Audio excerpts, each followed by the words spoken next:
I will answer that question on the educational scene and on the larger scene. So if I take first the larger environment, and I have been asked this question several times since I am back now for 4 months here in Singapore, I sort of have boiled it down in 4 main differences. And that is, first of all, there are many more people here. I mean, the country has grown in number of people, and you feel that. I find it personally, I'm a city person, I find it actually attractive that there is more buzz, there is more activity, there are more people around. Secondly, you can see the investment in infrastructure. The physical appearance of Singapore has changed. And I'm not only referring to Marina Sands Bay or what's happening on Sentosa, but actually SMU in the middle of the city is a major change in the visual appearance of Singapore. Third difference is something with which I have a bit more an ambivalent attitude to. That is, visually you see that this has become a richer country.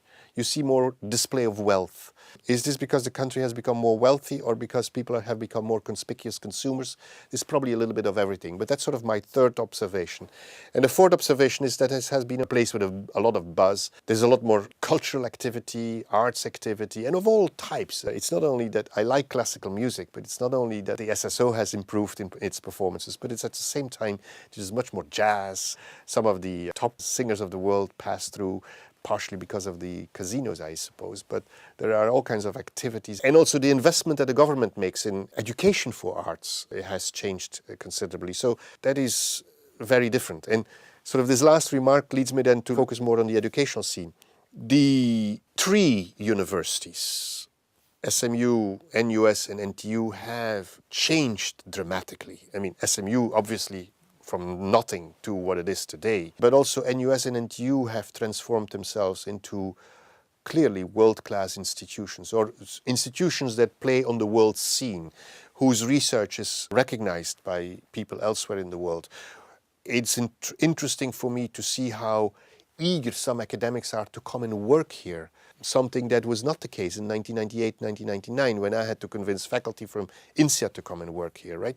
But now it's much easier to say, why don't you come and spend part of your career as an academic in Singapore? So there is a dramatic change in the educational scene.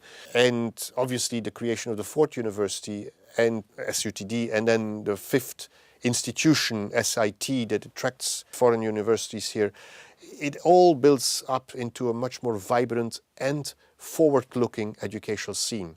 I was saying earlier that in the 90s, I thought that higher education here was rather relatively middle of the road, sort of good quality, but to train local people at middle level, and the elite was going abroad. What I see now is the elite from elsewhere is coming to study in Singapore. Some of the elite researchers in bioengineering or mechanical engineering or whatever, nanotechnology, they're coming here to Singapore. So it is dramatic change in the educational scene, which I think is very good for us as SMU.